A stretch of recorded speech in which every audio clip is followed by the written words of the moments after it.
আজকে কিন্তু অনেক সকাল সকাল ঘুম থেকে উঠে পড়েছি। দেখো এখন কিন্তু সকাল 5:30টার মতো বাজে।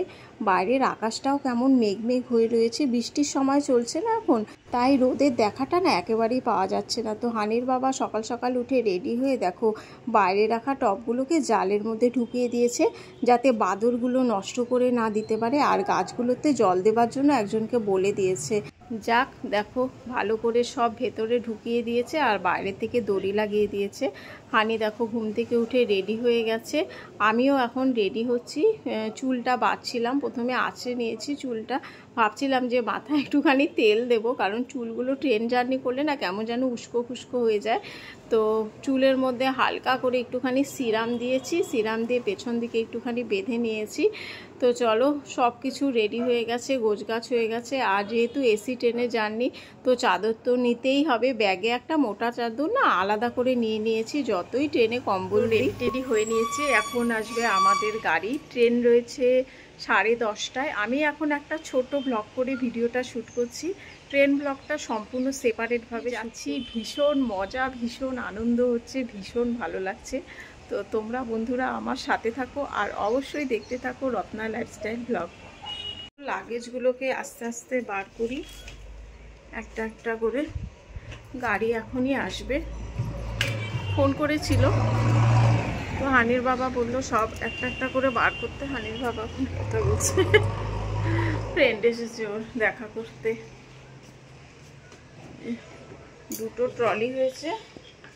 দুটো ট্রলি হয়েছে আর ছোট ছোট দুটো ব্যাগ নিয়ে নিয়েছি, কারণ জামা কাপড় কম্বল টম্বল একটু নিতেই হয় ট্রেনে। শুধু যে ট্রেনে কম্বল দেয় না, ওটাতে না ঠান্ডা মানায় না একদম। এতটা হঠাৎ করে এসি বাড়িয়ে দেয় না, প্রচণ্ড ঠান্ডা লাগতে থাকে। হানিকে তো গরম জামা পরিয়ে নিয়েছি। হানির বাবা নিচ থেকে ডাকছে যে গাড়ি আমরা বুক করেছি, গাড়ি চলে এসেছে। হানিকে বললাম যে নিচের দিকে যেতে। হানি তো শুয়েই রয়েছে বিছানাতে, আমি না যাওয়া পর্যন্ত ও উঠতেই যাবে না, ও এরকমই। তো চলো এখন সব কিছু দেখে টেখে তারপরে লাইট টাইট বন্ধ করে গেটে চাবি দিয়ে বেরিয়ে পড়বো।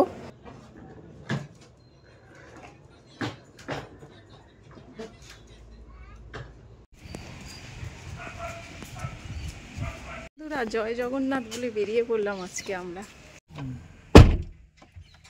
এই জানলাটা একটু খোলা রাখতে হবে, আমার না গ্যাস রাউন্ড করবো না, ঠিক আছে? আরো করতে হবে।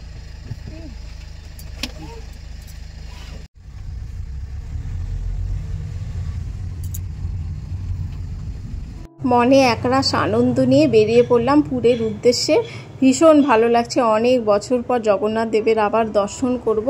এর আগে দর্শন হয়েছে আমার 2বার, কিন্তু আমার হাজব্যান্ড তো দর্শন করেনি একবারও, তো ওকেই নিয়ে যাচ্ছি। মেন উদ্দেশ্যটা ওকেই দর্শন করানো আর হানিকে।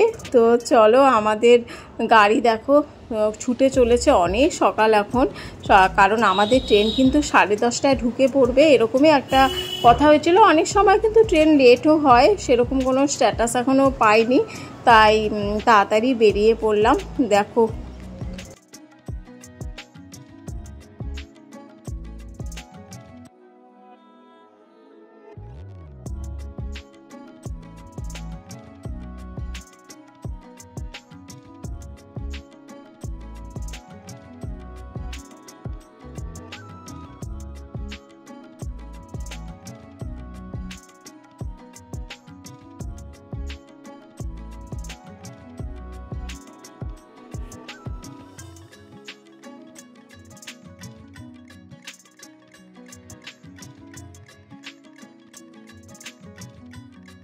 দেখো পৌঁছে গেছি স্টেশনের কাছে।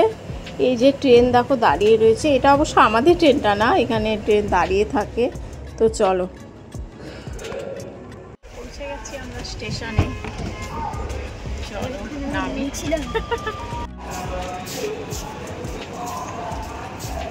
পৌঁছে গেছি ব্যাঙ্গালোর এসএমবিটি প্ল্যাটফর্মে।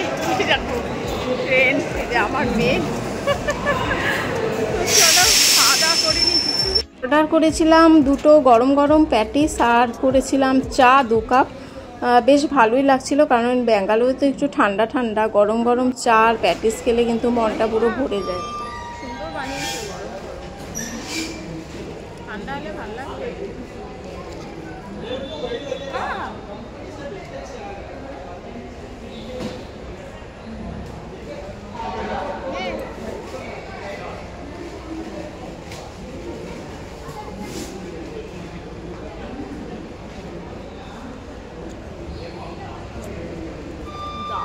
খেতে, জাস্ট খেতে না। ডিসপ্যাচ 4টে 4 তারিখ 12:30। তো চলো বন্ধুরা, আমাদের ট্রেন চলে এসেছে, এই 2 নম্বর প্ল্যাটফর্মে দিয়েছে। তো চলো, আবার দেখা হচ্ছে নেক্সট ব্লগে। তোমরা অবশ্যই সম্পূর্ণ ট্রেন জার্নিটা দেখতে পাবে। তো চলো, ভিডিওটা ভালো লাগলে লাইক, সাবস্ক্রাইব আর কমেন্টস করতে ভুলো না। আর পুরীতে দেখা হচ্ছে তোমাদের সাথে। জয় জগন্নাথ, টাটা, বাই, ভালো থেকো সবাই।